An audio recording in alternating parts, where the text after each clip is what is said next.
설날을 맞이해서 가족들과 즐거운 시간을 보내고 계실 것입니다.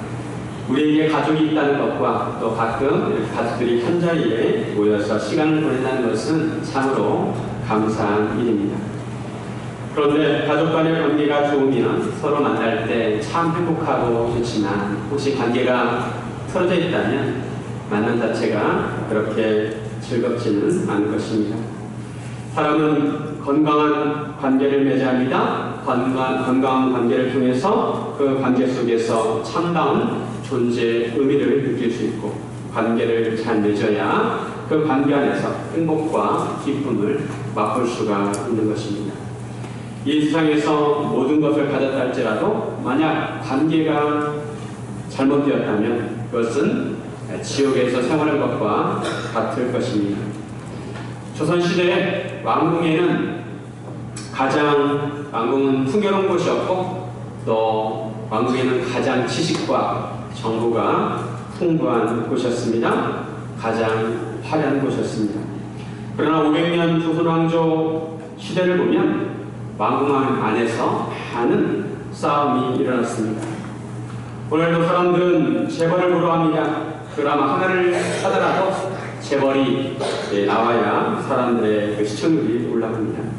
하지만 재벌 가족을 보면 어떻습니까? 모든 것을 다 가지고 있고 평생 써도 다 못 쓸 돈을 가지고 있다 할지라도 재벌들 가족을 보면 자기들끼리 서로 다투고 교양권 싸움을 하는 것을 볼 수가 있습니다. 이에 반해 비록 가진 것이 없고 가난하다 할지라도 가족들이 함께 모이면 행복한 가정들이 많습니다. 사람은 사회 속에 살아갑니다. 다른 사람들과 어울리며 살아갑니다. 인간이라는 한자를 보면 한자가 사이 한자입니다. 인간은 사람들 사이에서 살아간다는 것입니다. 가장 기본적인 관계는 가족 안에서 관계입니다. 부부관계, 부모와 자녀의 관계가 있습니다. 그리고 사회생활을 하려면 직장생활하는 데 있어서 직장 안에서 상사와 직원들과의 관계가 있습니다. 사장과 종업원들과의 관계를 맺고 있습니다. 성도들도 예외가 아닙니다. 성도들도 우리도 모두 기본적으로 이런 관계를 맺고 살아갑니다. 이런 관계들이 건강해야 행복한 삶을 살 수가 있습니다. 오늘 본문에서는 이런 관계를 맺을 때 어떻게 맺어야 하는가, 관계를 맺는 대상, 상대방에게 어떤 자세로 대해야 하는가에 대해서 말씀을 하고 있습니다. 가장 기본적인 부부관계, 또 부모와 자녀의 관계, 주인과 동행관계를 잘 맺기 위해서 필요한 말씀을 하고 있습니다. 누구나 건강한 관계를 맺고 싶어 할 것입니다. 사람들은 관계를 맺을 때 상대방이 나의 것을 충족해 주기를 바랍니다. 신데렐라 신도를 믿습니다. 아주 멋진 왕자가 나타나서 자기를 구해주고 자기의 부족함을 채워주기를 바라는 것입니다. 그러나 그런 멋진 왕자는 이 세상에 존재하지 않습니다. 이 세상에서는 그 멋진 왕자도 자기의 필요를 채워주는 사람을 기다리고 있을 것입니다. 관계는 일방적이지 않습니다. 항상 쌍방적이고 상대적입니다. 나도 노력을 해야 되고 상대방도 노력을 해야 하는 것입니다. 그리고 오늘 본문에서도 아내들에게 그리고 남편들에게, 자녀들에게 그리고 아비들에게, 종들에게 그리고 상전들에게 말씀을 하고 있는 것입니다. 여러분 혹시 지금 관계가 불편한 관계는 없습니까? 오늘 말씀을 통해서 성도는 어떻게 인간관계를 맺어야 하는지, 특히 성숙한 그리스도인으로 어떻게 관계를 맺어야 하는지 함께 나누려고 합니다. 첫째, 세상 질서가 아니라 하나님의 질서를 따라야 합니다. 성도는 인간 관계를 맺을 때 하나님의 질서를 이해하고 주님 안에서 관계를 맺어야 하는 것입니다. 그래야 죄로 틀어진 모든 관계가 회복이 되어야 됩니다. 먼저 오늘 본문에서 아내들에게 말씀하기를 남편들에게 복종하라고 말씀합니다. 요즘 같은 시대에 아내들에게 복종하라고 하는 것이 지나친 요구가 아닐까 생각할 수가 있습니다. 어느 날 60대 남자와 70대 남자와 80대 남자가 병원에 왔다고 합니다. 이들 하나같이 멍들고 타박상을 입고 병원에 왔습니다. 어떤 사람이 60대 남자에게 물었어요. 당신은 어쩌다 이렇게 다쳤습니까? 그러자 자기가 어느 날 하도 밥을 안 주길래 아침밥을 달라고 했더니 이렇게 맞게 됐다고 하였다고 합니다. 그 말을 듣던 사람이 당신 참 맞을만 하다고 어떻게 이런 시대에 아침밥을 해달라고 하는가. 이번엔 70대 남성에게 물었습니다. 당신은 왜 이렇게 하셨습니까? 그랬더니 아침에 아내가 아주 예쁘게 화장을 하길래 오늘 당신 어디 가냐고 물었다고 맞았다고 합니다. 옆에 있던 80대 남자가 당신도 맞을만 하다고 그래서 억울해하면서 자기는 정말 맞을 짓을 안 했다고 나는 단지 아침에 눈을 떴을 뿐이라고 아직 살아있다고 맞았다고 합니다. 우스갯소리지만 시대가 많이 변했습니다. 시대가 변하면서 관계도 변화가 됩니다. 하지만 시대가 변한다 할지라도 변하지 않는 관계에 원리가 있는 것입니다. 오늘 본문에 보면 주 안에서라는 말씀이 나옵니다. 그리고 오늘 본문을 살펴보면 주를 두려워하라, 주께 하듯하라, 주 그리스도를 섬기라, 하늘에 삼전이 계심을 알라. 이처럼 모든 관계 속에 주님을 언급하고 있습니다. 이것은 성도가 인간관계를 맺을 때는 주님 안에서 주님을 중심으로 맺어야 한다는 것입니다. 다른 말로 표현하면 성도는 주님의 소유이기 때문에 주님의 말씀을 따라 주님의 가치관을 따라 주님의 가르침을 따라 관계를 맺으라는 것입니다. 모든 관계는 주님과 연결되어 있습니다. 예수님께서는 부부를 하나님께서 맺어 주셨다고 하셨습니다. 사도 바울은 에베소서에서 부부관계에 대해서 이렇게 말씀하고 있습니다. 에베소서 5장 31절 32절 그러므로 사람이 부모를 떠나 그의 아내와 합하여 그 둘이 한 육체가 될지니 이 비밀이 그도다. 나는 그리스도와 교회에 대하여 말하노라. 부부관계에서 그리스도와 교회와의 관계를 알 수 있고 영적인 비밀을 발견할 수 있다는 것입니다. 우리는 먼저 관계의 질서를 이해합니다.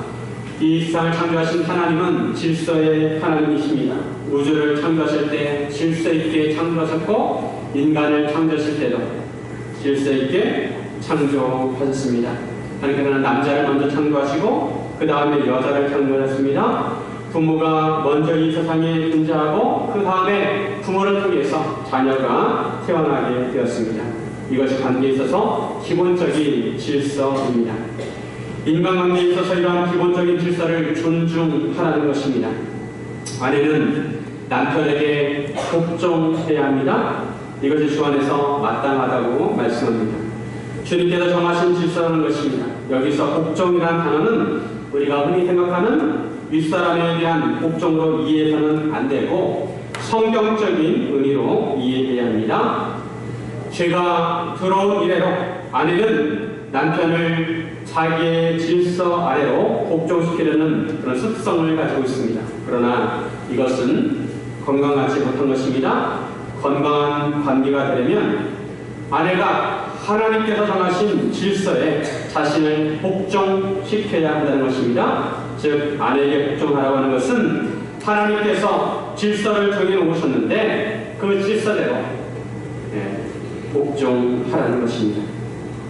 그렇다고 해서 남편들은 아내에게 복종을 강요할 수 없습니다. 아내가 남편에게 복종한다고 해서 아내가 남편보다 열등하다거나 등급이 낮은 존재를 의미하지는 않습니다. 아내는 남편과 동등한 관계입니다. 우리 갈라디아서 3장 28절 말씀 같이 한번 읽습니다. 시작. 너희는 유대인이나 헬라인이나 종이나 자유인이나 남자나 여자나 다 그리스도 예수 안에서 하나입니다. 그리스도 예수 안에서 하나라는 것은 차별이 없다는 것입니다. 쉬운 성경이나 공동번역에 보면 차별이 없다고 번역을 했습니다. 남자와 여자가 차별이 없습니다. 다만 하나님께서 정하신 가정의 질서에 있어서 남편은 아내의 머리가 된다는 것입니다. 남편이 가정의 대표라는 것입니다. 고린도전서 11장 3절에 보면 그러나 나는 너희가 알기를 원하오니 각 남자의 머리는 그리스도요 여자의 머리는 남자요 그리스도의 머리는 하나님이시라. 아내들에게 남편에게 복종하라는 것은 아내들이 가정의 리더인 남편들을 세워주라는 것입니다. 자녀들도 부모에게 순종해야 합니다. 모든 일에 순종하라고 말씀합니다. 모든 일에 순종하라는 것은 순종이 자녀가 부모를 대하는 기본적인 자세라는 것입니다. 이건 주 안에서 기쁘게 하는 것이라고 말씀합니다. 하나님께서는 부모를 통해 자녀가 이 땅에 존재하게 하셨습니다. 부모는 하나님의 배리자로서 자녀를 양육합니다. 부모의 사랑이 있었기에 자녀가 태어나고 자라게 되었습니다. 부모를 통해 사랑과 세상에 대해서 배우게 되었습니다. 닭은 알을 품을 때 21일 동안 움직이지 않고 알을 돌려가면서 고르게 따뜻하게 해서 병아리를 부화하게 됩니다. 병아리가 나오게 합니다. 사람은 태어나 자라기까지 이 닭보다 병아리보다 더 많은 돌봄이 필요합니다. 자녀는 다 이해하지 못할지라도 부모의 희생을 알아주어야 합니다. 부모를 존경하고 부모에게 순종하는 것은 근본적으로 하나님께 순종하는 것입니다. 자녀는 부모를 항상 기억하고 부모의 경제적인 필요를 채워주어야 하고 특히 관계의 기쁨을 주어야 하는 것입니다. 손을 잡아드리고 말동무가 되어 주어야 하는 것입니다. 종과 노예의 신분이 오늘날 우리에게 익숙하지 않지만 그 당시에는 종과 노예도 한 가정의 일원이었습니다. 이러한 종들에게 요구하는 말씀은 종들도 모든 일에 육신의 선배들에게 순종하라는 것입니다.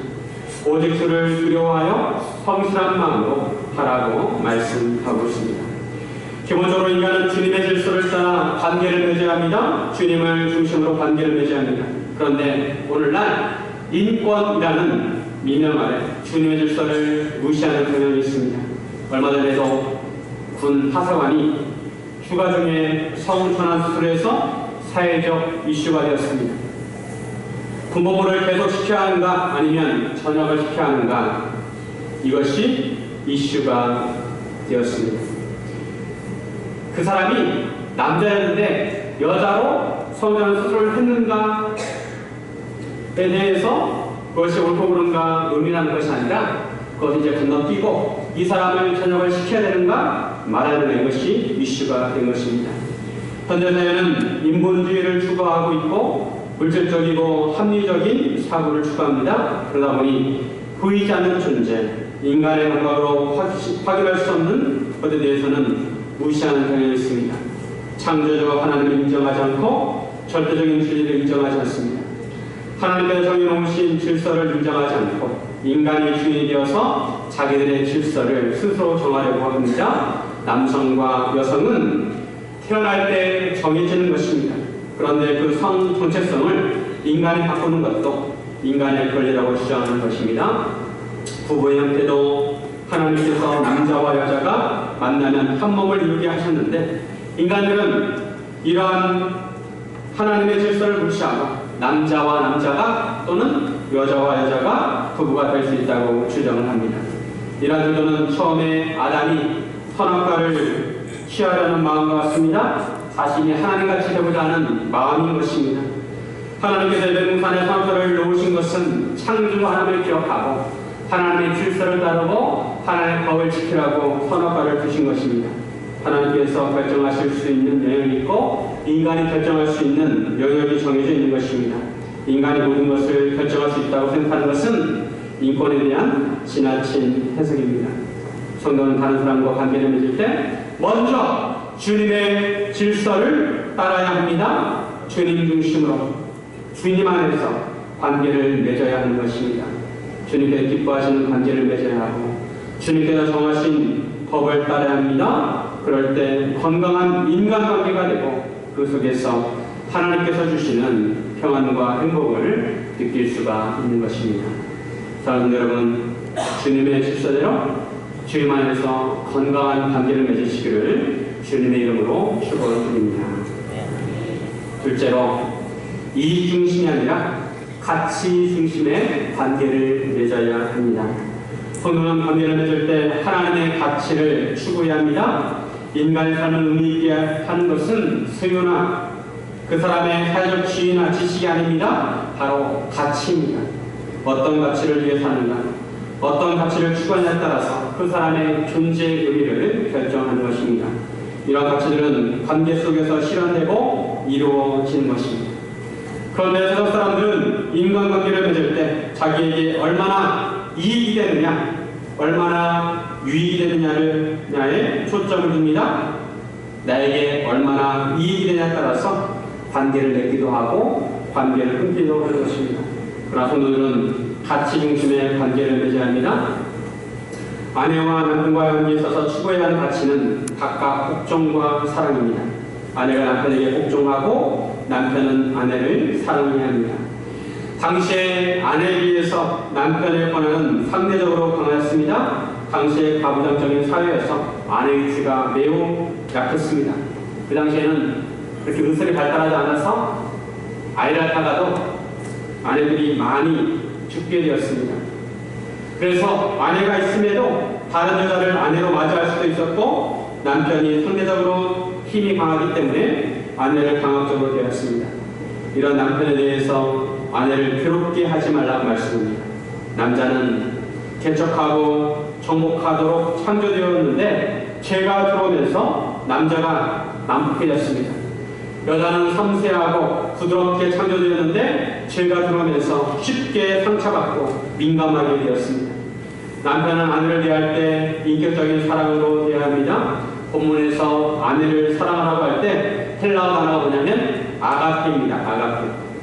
아내를 아가페 사랑으로 사랑하는 것인데, 이것은 당시 사회로 보면 낯선 사용법이었습니다.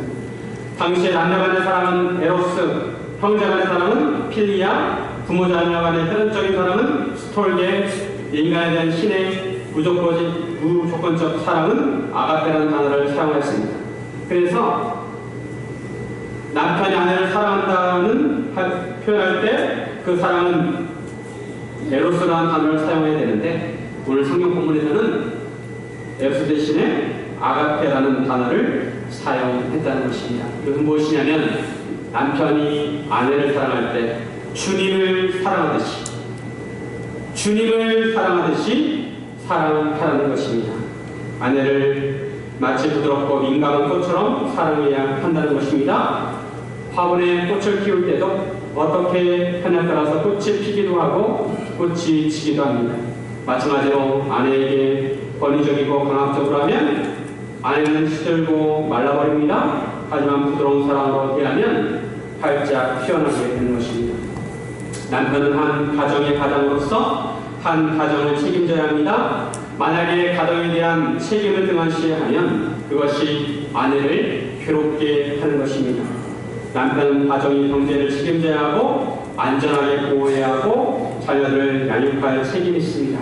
이런 책임들을 소홀히 할 때 아내를 괴롭게 하는 것입니다. 자녀와 부모와의 관계에 있어서의 가치는 각각 순종과 사랑입니다. 자녀가 부모에게 순종하고 부모는 자녀를 사랑으로 돌봐야 합니다. 특히 오늘 본문에서 아비들에게 자녀들을 의롭게 하지 말라는 말씀입니다. 그들이 낙심하게 된다는 것입니다. 부모가 자녀를 의롭게 할 경우 자녀는 그 의로움을 해소할 방법이 없어서 그 의로움을 마음에 쌓아두게 됩니다. 이처럼 의로움이 쌓이면 자녀들이 낙심하게 된다는 것입니다. 인간은 이성적인 존재이면서도 감성적인 존재입니다. 막상 인간이 삶을 살고 싶은 욕구는 바로 감정의 힘에서 비롯된다는 것입니다. 무엇을 하고 싶고 살고 싶은 의욕이 감정의 힘에서 나온다는 것입니다. 무엇을 좋아하고 흥미를 느껴야 살고 싶은 그런 것이 생기고 욕구가 생기고 그리고 건강 욕구가 생기고 삶을 영위하게 된다는 것이죠. 그런데 자녀 마음 가운데 이러한 노여움이 쌓이면 이런 감정들이 사라지고 무기력하게 되는 것입니다. 삶의 의욕을 잃어버리게 되는 것입니다. 알게 모르게 자녀들은 부모에게 많은 상처를 받습니다. 부모가 지나치게 강압적으로 대한다든지 지나친 기대를 한다든지 자녀들에 대해서 무시하고 무관심할 때 상처를 받습니다. 좀 시간이 지났지만 어떤 언론기관에서 10대와 20대 대상으로 설문조사를 했습니다. 그런데 이 설문조사에서 부모가 밉다는 응답이 78%가 나왔다고 합니다. 만약 그 자녀들에게 부모를 선택할 수 있는 권한을 준다면 많은 자녀가 지금의 부모를 선택하지 않을지도 모릅니다. 부모들은 자녀들을 한 인격체로 대하고 사랑으로 대해야 합니다. 그렇지 않고 부모가 자녀를 낳았기 때문에 자녀를 자기 소유로 생각하고 부모의 뜻을 강요해서는 안 된다는 것입니다. 자녀들이 어리고 약하기 때문에 폭력적으로 대해서는 안 됩니다. 오늘날에도 가끔 부모가 자녀들을 사랑으로 돌보지 않고 가혹한 폭력을 행사하는 뉴스가 종종 나오기도 합니다. 부모는 자녀들이 소중한 가치를 배울 수 있는 환경을 만들어 주어야 합니다. 도로시 노르트라는 사람의 아이들은 사는 법을 배운다라는 시가 있습니다. 시를 한번 띄워주시기 바랍니다. 만약 아이가 나무람 속에서 자라면 비난을 배운다. 만약 아이가 적개심 속에서 자라면 싸우는 것을 배운다. 만약 아이가 비웃음 속에서 자라면 부끄러움을 배운다. 만약 아이가 수치 속에서 자라면 죄의식을 배운다. 만약 아이가 관대 속에서 자라면 신뢰를 배운다. 만약 아이가 격려 속에서 자라면 고마움을 배운다. 만약 아이가 공평함 속에서 자라면 정의를 배운다. 만약 아이가 보호 속에서 자라면 믿음을 배운다. 만약 아이가 인정 속에서 자라면 자기 자신을 좋아하는 것을 배운다. 만약 아이가 받아들임과 우정 속에서 자라면 세상에서 사랑을 배운다. 도로시 노르트라는 사람은 미국의 교육학자입니다. 부모는 자녀가 중요한 가치를 배울 수 있는 환경을 만들어주고 가르쳐 주어야 한다는 것입니다. 가치를 가르쳐 주어야 하고 가치를 보여주어야 합니다. 종과 주인의 가치는 각각 순종과 공평입니다. 종들이 주인에게 순종하고 주인은 종들에게 의와 공평을 베풀어야 합니다. 오늘 본문에서 특히 종과 주인과 종의 관계에 대해서 많은 비중을 두고 말씀을 하고 있습니다. 당시의 종은 인격적인 존재로 취급받지 못했습니다. 마치 물건과 짐승처럼 취급을 받았습니다. 그런데 노예도 신분이 노예도 그렇지 노예도 하나님의 형상을 닮았습니다. 생각이 있고 감정이 있고 인격이 있는 존재입니다. 주인으로부터 부당한 대우를 받으면 노예라고 하지만 감정이 생길 수밖에 없습니다. 열심히 일한다고 그에 대한 대가를 지불받지 못합니다. 그러기에 주인 앞에서는 열심히 일한 척하지만 주인이 없는 자리에서는 게으름을 피울 수가 있습니다. 그런데 예수님을 믿는 종들에게 그렇게 눈가림만 하지 말라고 말씀합니다. 오직 주를 두려워하고 성실한 마음으로 일하라고 말씀합니다. 예수님을 믿는다면 사람을 기쁘게 하는 것이 아니라 주님을 기쁘게 하는 자가 되라는 것입니다. 사람을 위해서 성실하게 일하기보다 주님을 생각하고 주님께 하듯이 일하라는 것입니다. 이것이 종이 추구해야 할 가치라는 것입니다. 종은 주인에 따라서 일하는 것이 아니라 예수를 등록하면서 믿음과 순종의 가치를 추구해야 하는 것입니다. 결국에는 종이 행한 일에 대해서 보상을 주시는 분은 주님이십니다. 종은 단순히 인간 주인을 섬기는 것이 아니라 주님을 섬기는 것입니다. 하나님을 섬기는 것입니다. 종이 성실하게 자기를 감당하면 주님께서는 그에게 합당한 기업의 상을 주실 것입니다. 하지만 불의를 행하는 자는 불의의 보응을 받게 될 것입니다. 주님께서는 어떤 마음과 어떤 자세로 일하는지 다 알고 계십니다. 이것을 오늘날 직장 생활에 적용하면 하나님께 맡기신 일을 하듯이 직장에서도 자기가 맡은 일을 하라는 것입니다. 하나님께서 일하듯이 자기 일을 해야 합니다. 주인도 마찬가지로 종이 자기 소유라고 함부로 대해서는 안 된다고 말씀합니다. 종을 대할 때 의롭고 공평 공평해야 한다고 말씀합니다. 왜냐하면 주인에게도 하늘의 상전이 있기 때문에 그렇습니다. 인간 주인이 종을 대할 때 대하는 태도를 하늘의 주인이 평가해야 할 것입니다. 오늘날 사장님과 고용주도 하나님의 종으로서 직원들을 돌봐야 합니다. 예수님은 꺼져가는 등불도 끄지 않으셨고 상한각대도 꺾지 않으셨습니다. 예수님은 한 사람의 인격을 그대로 받아들이고 존중하셨습니다. 마찬가지로 회사에서도 사장이 직원을, 상사가 직원들을 대할 때 인격적으로 대해야 합니다. 직원들의 개인 사생활을 존중해주고 너무 늦은 시간에 전화를 하거나 연락을 하는 것도 피해야 하는 것입니다. 제가 아는 어떤 크리스찬 집사님은 중소기업을 운영하고 있는데 굉장히 규모가 큽니다. 이 집사님은 어떻게 하면 직원들을 잘 섬길까 생각하다가 직장에 출근하면 1시간을 직원들이 책을 읽는 시간을 준다고 합니다. 책을 공부하기도 하고 직원들의 인격을 생각하는 것이죠. 성도는 예수님처럼 관계를 맺어야 합니다. 하나님 나라의 가치 중심의 관계를 맺어야 합니다. 부부관계, 부모와 자녀관계, 직장의 상사와 직원관계에 있어서 주님 안에서 가치를 추구해야 합니다. 이처럼 가치를 추구하는 관계와 삶이 우리를 고귀하게 만들고 가치 있는 존재가 되게 하는 것입니다. 사랑하는 여러분, 가치 중심의 관계를 맺으시기를 주님의 이름으로 축원드립니다. 셋째로, 이 세상의 관계보다 천국에서의 관계를 지향해야 합니다. 성도는 천국에서 삶을 항상 염두에 두고 살아야 합니다. 이 세상에서의 삶이 전부인 것처럼 살아서는 안 됩니다. 성도의 삶은 지상에서 천국으로 이어지는 것입니다. 그래서 이 세상에 살아갈 때 천국에서의 삶을 살듯이 관계를 맺고 살아야 합니다. 어떤 목사님이 이제 천국 갈 날이 얼마 남지 않아서 성경을 보시더니 사람들의 이름만 골라서 찾아 읽으셨다고 합니다. 권사님의 행동을 보고 왜 그렇게 하냐고 물었더니 권사님께 하신 말씀이 내가 이제 곧 천국에 가는데 천국에 가면 통성명을 해야 되지 않겠냐고, 사람들을 만나면 사람들을 이름을 알아야 되지 않겠냐고 했다고 합니다. 우리가 예수님을 믿는다면 우리는 모두 다 천국에서 다시 만나게 될 것입니다. 이 세상에서 서로 미워하며 살다가 천국에 가서도 서로 미워하는 관계가 되면 그것은 천국이 아닙니다. 그런 사람은 천국에 어울리지 않습니다. 천국에서는 모든 사람이 사랑해야 하는 것입니다. 그럼 우리는 이 세상에서 천국의 사랑의 관계를 연습해야 하는 것입니다. 사랑을 훈련해야 합니다.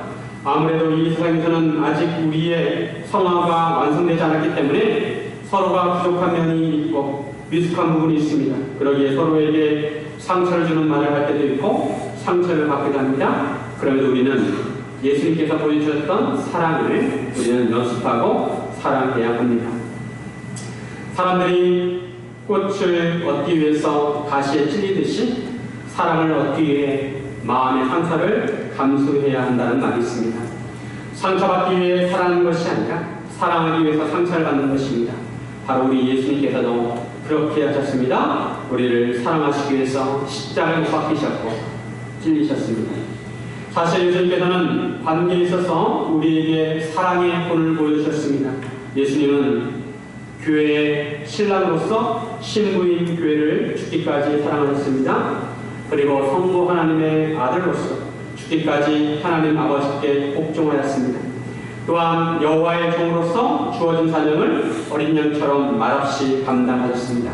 예수님은 우리가 아직 연약하고 원수 되었을 때, 또 죄인 되었을 때 우리를 위해서 친히 죽으셨습니다. 예수님은 하나님과 인간 사이에 끊어지고 막혀있는 관계를 다시 회복시키려고 십자가를 지신 것입니다. 이것이 십자가 사랑입니다. 예수님께서는 천국에서의 온전한 관계를 위해 이 세상에서 종이 되셨고 십자가를 감당하셨고 마지막까지 사랑을 보여주셨습니다. 예수님의 자 요한도 늙어서 죽을 때까지 항상 가는 곳마다 사랑을 강조하였다고 합니다. 사도 바울도 사랑을 강조했습니다. 오늘 본문 앞에 보면 이 모든 것에 사랑을 다하라 그런 말씀이 있습니다. 우리는 천국에서의 관계를 지향해야 합니다. 요셉은 하나님의 뜻을 깨달아 자기를 위해 받아먹은 형제들 용서하는 사랑을 보였고, 다윗은 자기를 죽이려는 사울왕을 기름 부음 받은 자로서 끝까지 대우해 주었습니다. 다윗은 원수 같은 관계를 할지라도 하나님을 의식하고 원수를 받지 않았습니다.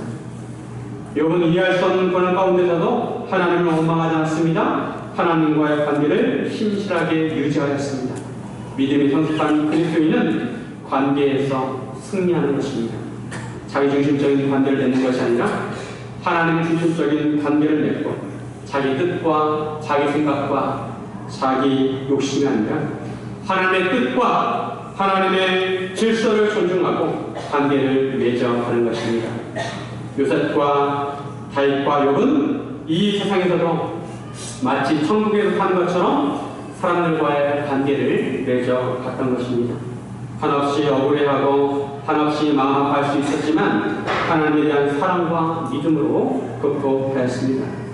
오늘날 심리학자들과 상담 심리학에서는 인간의 마음과 상처를 치유할 때 그들이 어린 시절에 부모로부터 다른 사람으로부터 어떤 상처를 받았는가 그것을 파악하고 그 상처를 치유하는 것으로부터 접근을 합니다. 그러나 궁극적으로 인간의 상처는 하나님의 사랑으로 치유해야 하는 것입니다.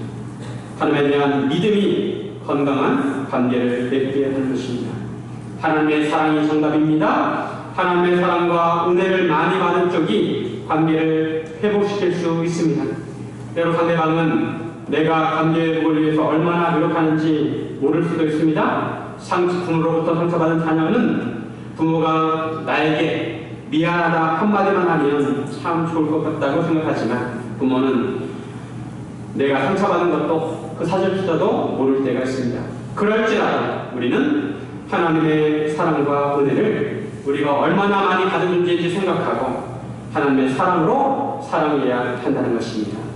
하나님의 사랑이 정답입니다. 우리 지난 3주에 걸쳐서 골로새서 말씀을 함께 나누었습니다. 첫 번째 시간에는 예수님으로 충분합니다. 예수님으로 만족합니다. 우리가 이 세상에 살아갈 때 필요한 것들이 많이 있지만 실상 우리에게 궁극적으로 필요한 분은 예수님이시라는 것입니다. 예수님은 우리가 구원받는데 충분하신 분이라는 것입니다. 두 번째 시간에는 하나님께서 자라게 하십니다. 우리가 예수님을 믿어서 영적으로 다시 태어나게 되었다면 하나님 안에서 하나님의 성품을 닮은 사람으로 자라야 한다는 것입니다. 지난 시간 세 번째 시간에는 새 사람이 되려면 우리가 믿음에 있어서 성숙한 사람이 되어야 합니다. 죄악된 내덕을 벗어버리고 의의 새 옷을 입어야 하는 것입니다. 오늘은 이처럼 믿음 안에서 새로 태어나서 성숙한 사람이 되었다면 사람들과의 관계를 맺을 때 하나님의 질서를 따라 예수님처럼 사랑으로 관계를 맺어야 한다는 것입니다. 사랑의 관계를 맺기 위해서 우리는 모든 관계에서 서로에 대해서 관대할 필요가 있습니다. 우리 자신 스스로도 완벽하지 않기 때문에 그렇습니다. 전도서 7장 21절 22절 말씀 같이 한번 읽겠습니다. 시작! 또한 사람들이 하는 모든 말에 내 마음을 두지 말라. 그리하면 내 종이 너를 저주하는 것을 듣지 아니하리라. 너도 가끔 사람을 저주하였다는 것을 내 마음도 알고 있느니라. 서로에 대한 기대를 낮추시고 있는 그대로 받아들이시기를 바랍니다. 꼭 미운 감정이 있다면 그런 미운 감정을 내려놓으시고 서로 주님의 사랑으로 사랑하시기를 바랍니다. 사랑하는 여러분, 진정한 행복은 건강한 관계에서 오는 것입니다. 우리가 예수를 본받아 먼저 좋은 배우자가 되고 좋은 부모와 자녀가 되고 좋은 상사와 직원이 되어서 사랑의 길로 모든 관계가 연결되기를 주님의 이름으로 축원드립니다. 이렇게 기도하겠습니다. 사랑과 은혜의 하나님 아버지, 우리가 관계를 맺을 때 예수님을 본받아 성숙한 믿음으로 관계를 맺게 하여 주옵소서. 사랑하고 아끼고 용납하고 용서하고 관용하게 하여 주옵소서. 만약 상처가 있다면 상처를 치유해 주시고, 관계가 터져 있다면 회복시켜 주셔서 하나님 안에서 모든 관계가 통통케 하여 주옵소서. 감사드리며 예수님의 이름으로 기도드립니다. 아멘.